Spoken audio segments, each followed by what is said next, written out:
Hey guys, this is Chris from Team Topeka coming to you guys with my first place OTS deck profile. I played Constellars in the tournament the other day. Really fun tournament, just thought I'd go on through and explain my deck. I played Constellars, so just want to go through my deck, explain some of the choices, and kind of explain how my matchups in the tournament went. So, for the monsters, the pretty standard layup. Have to run 3 Pollux. This is your additional normal summon of the deck. It's really great because you can't Valor it or anything. It's just a condition. The only thing that can stop it is a preemptive skill drain or light imprisoning mirror. So it's a fantastic card. Probably one of my most favorites in the deck, Constellar Kaus. This allows you to do your Xyz plays, and it's really great too because it just allows so much variation because you can make them level 5s, keep them at level 4s if you want. You can even make them level 3s. I've never done that, but there's some really good rank 3s too that can be utilized, so it's all kind of about how your playstyle is.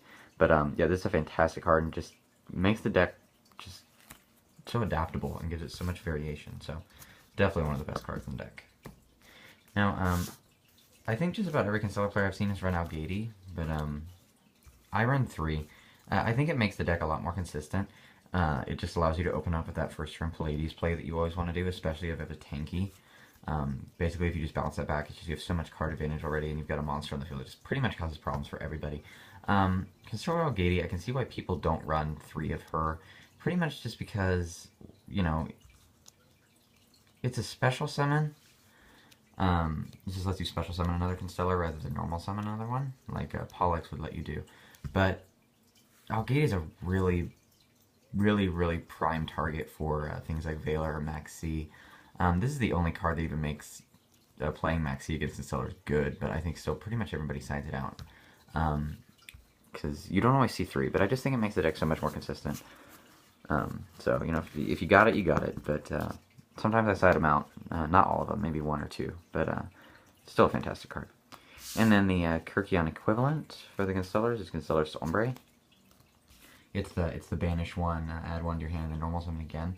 It's really fantastic. You can set up amazing OTK plays if their field's empty. You could go into, I don't know, do Pollux into Algaty and special summon Sombre, and then use Sombre and get Kaus, and then, I mean, that's so much damage. Then obviously Cowboy for game. I don't do that as much. I wish I could. I used to do it all the time. It just doesn't seem to be working out lately. Constellar Sombre is a fantastic card. You really need to run 3. It makes the deck... This is just a fantastic top deck, I'll say. Heart of the cards for sure.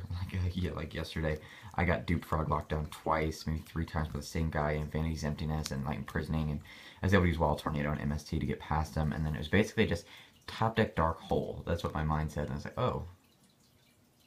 Huh, Sombre works too. So, I was able to do just enough damage to get by in time. That was an insane game. He was a really good player. That was, wow, what was that? I won game 1, he won game 2.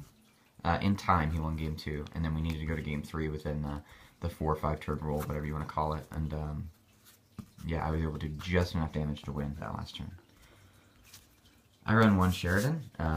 I've run 2, I've run 3, I'm back to 1. It's a great card, it's a great +1.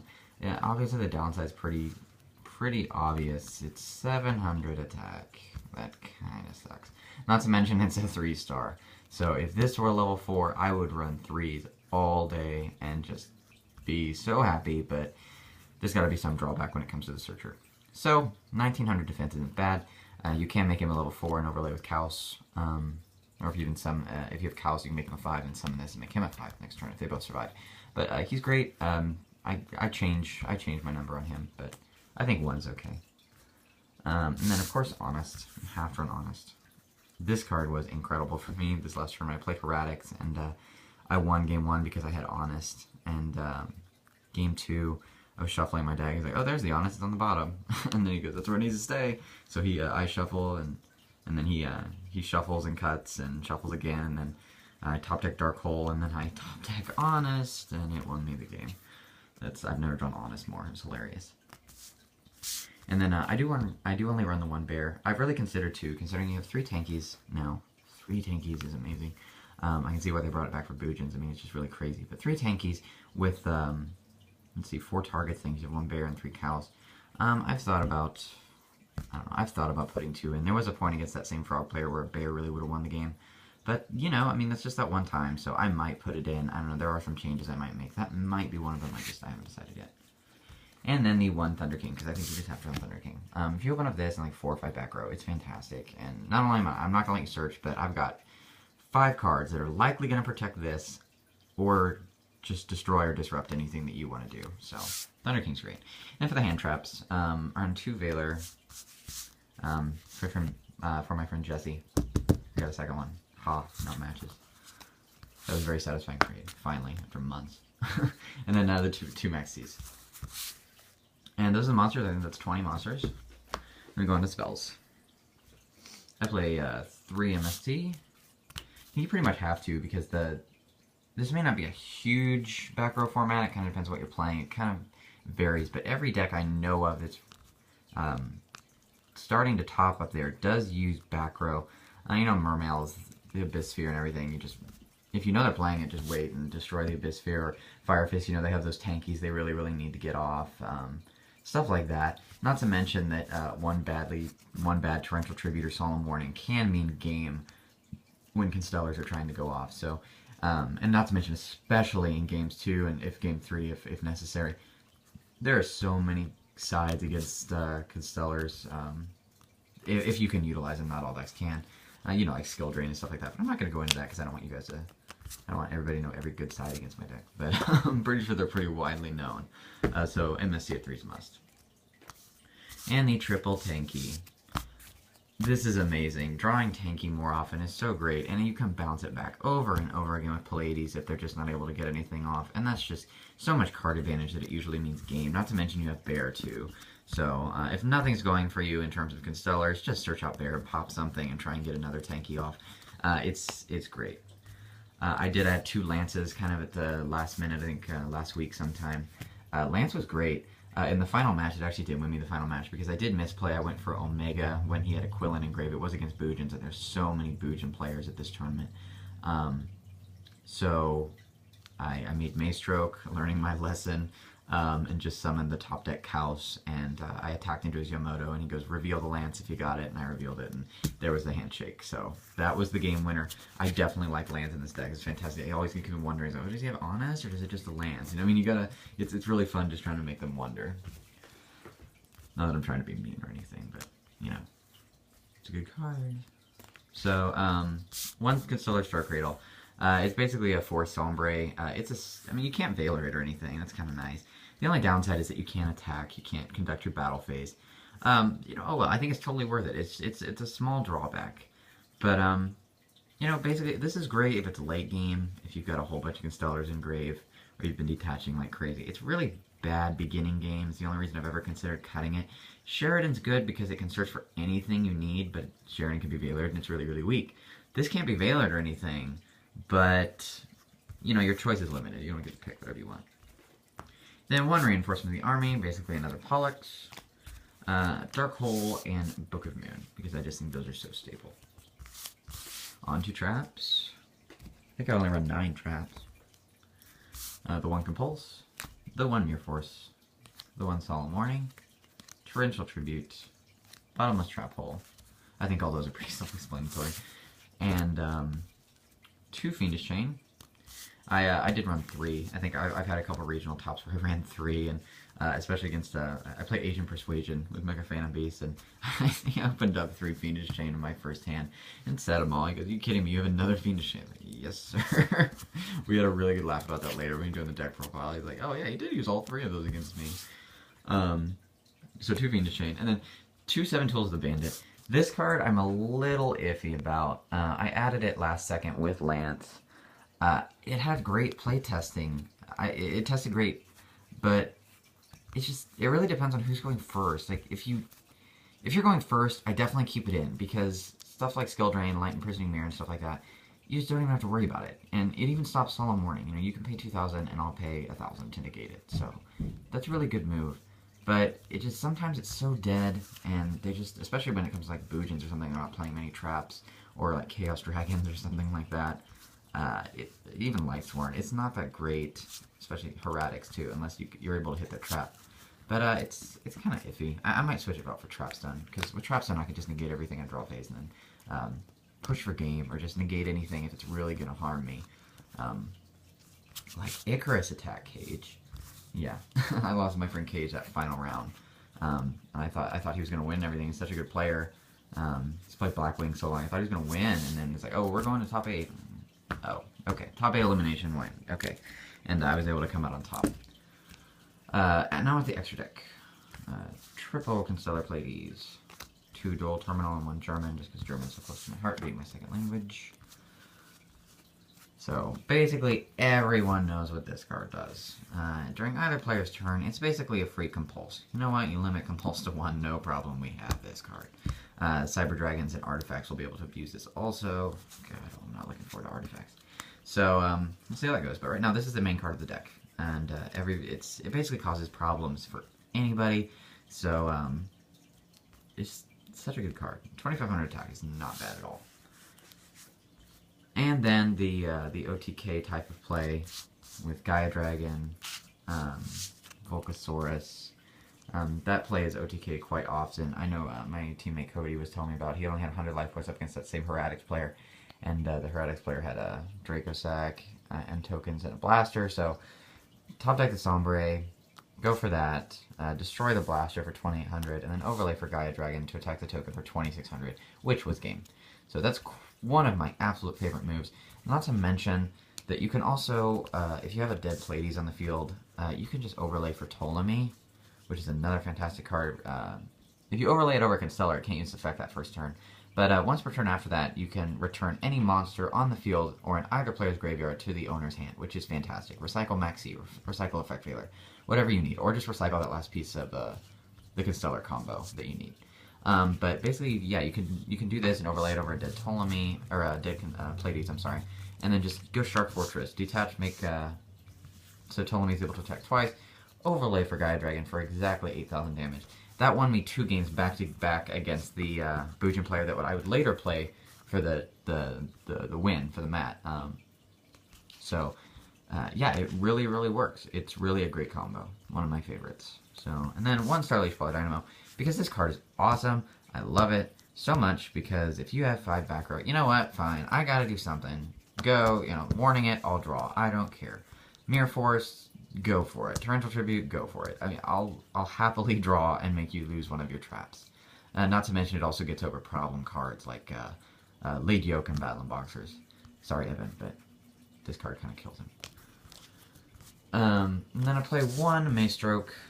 This card really did win me the game, the champion game, because, yeah, like I said, I made Omega. It got popped by Quillen because I made a mistake thinking that it was something else, or maybe I just forgot to look. But I should have made this first, but I was able to make it late game, and yeah, top deck the Cowson though, just attack the Yamoto, and that was the game. So Maestroke is a fantastic card.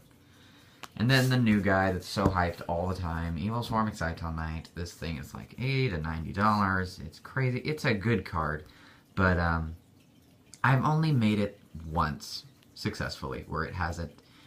One time got Blackhorned just in playtesting, and I got Solemn Warning. I'm like, okay, can I ever use it? And then today in the final match, Game 3, I did go Exciton Knight, and I was able to hit 2 of his back row and a Yamoto. So it was pretty good, especially early game. It did get Lightning Vortex next turn, but it did its job. And then this card's really awesome. 101 Silent Honors Arc or Shark Knight. It can detach and it's going to take one of your special summon monsters as a material. I only used it once against my friend Cage in the round 5 match where I thought he won the whole thing. Then we went to elimination. It's like, you know what?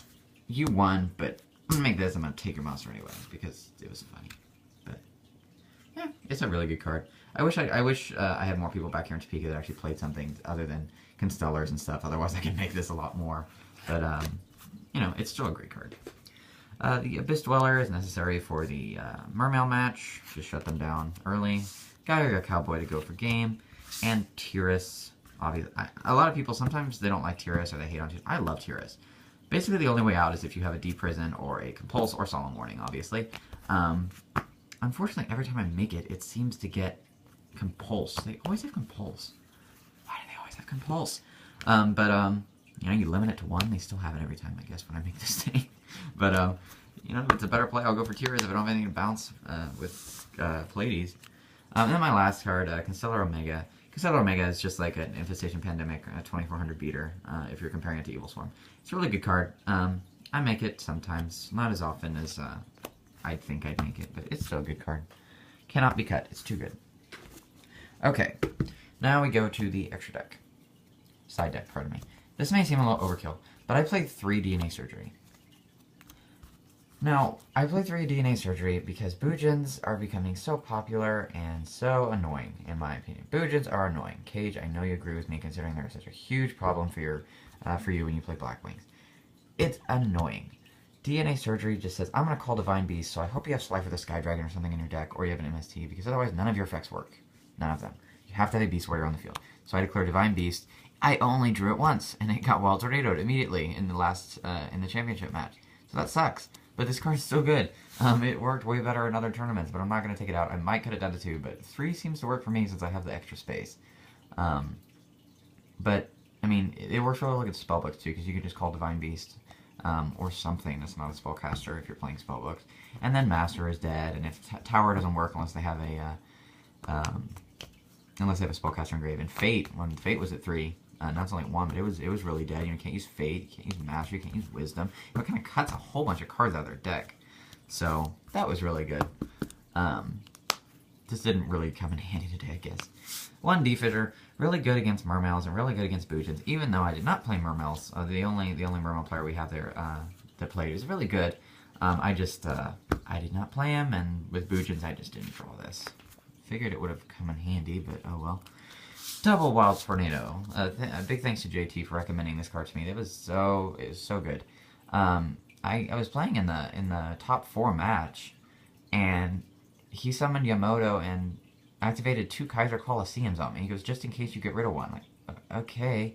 I would have saved one because I top decked this and I was able to hold off just using my monsters in defense mode, or maybe I had Honest or something. So I set it, and then I top decked the second one. And I set it, and then I top deck another Sombre. I was like, go away. So, I mean, I guess maybe it's just circumstance or it was misplay on his part, but that was crazy. I didn't think I'd ever top deck 2 at once. That was cool. When I needed them, I guess. And 2 Trapstones. This is the card that will probably replace 7 Tools with Bandit. And 7 Tools can maybe go on the side. But this card's great just because if you need to push, you can activate it. In the case of Icarus attack, which I hate, you can trap stun them and they still have to tribute. Or say you need to make a push and just on your draw phase, just activate trap stun. So either activate something now, or you're gonna I'm just gonna attack the heck out of you. Because obviously I have something if I'm gonna trap stun early.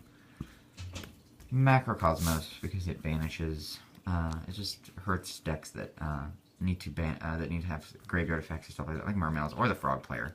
Really hurt him. It also hurts Boojins a little bit, I suppose. I really do prefer D-Fissure because at least then if I'm XYZing, then I can I have the materials engraved. But that just kind of gets rid of everything, which kind of hurt me in the end in some of those games. Soul Drain to basically for Mermails or for zombies or something. I didn't see any zombies or anything, so oh well. I played 2 Imperial Iron Walls, mainly for the Chaos Dragon matchup, maybe for Boojins. I did not side it since I have DNA Surgery against Boojins. But some people sided against me for Sombre.